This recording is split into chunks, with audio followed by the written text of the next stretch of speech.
સમાચાર મળી રહ્યા છે તે મુજબ દુનિયાને હસાવનાર કોમેડિયન રઝાક ખાનનું હાર્ટ એટેકથી નિધન થઈ ચૂક્યું છે। ગઈકાલે રાત્રે રેસ્ટોરન્ટમાં ભોજન દરમિયાન હાર્ટ એટેક તેને આવ્યો હતો।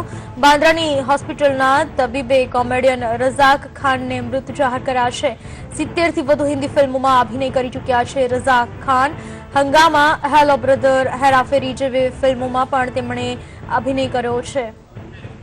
વિશે વધુ માહિતી આપવા આપણી સાથે જોડાઈ ચૂક્યા છે મારા સંવાદદાતા કિન્નરી શાહ। કિન્નરી, ક્યારે કઈ રીતે તેમનું નિધન થયું છે અને એક હાસ્ય જગતને કેટલો મોટો ફટકો કહી શકાય?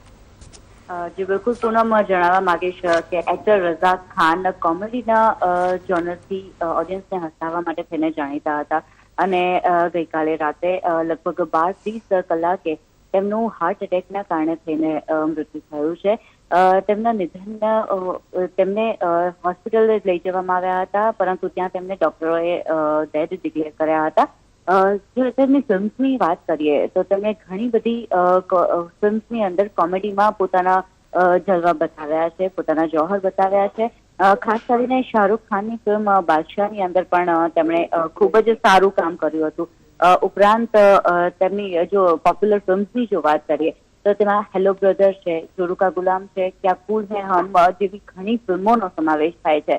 લગભગ 90થી પણ વધારે ફિલ્મોમાં તેમણે કામ કર્યું હતું પોતાની કરિયર દરમિયાન અને આગળ પણ સ્ટીલ તેઓ મતલબ કાર્યરત હતા બોલિવૂડમાં અને તેમના નિધનથી બોલિવૂડને ખૂબ જ મોટો ફટકો પડ્યો છે એવું કહી શકાય। જી પૂનમ। જી કિન્નરી, આભાર આપનો તમામ માહિતી બદલ।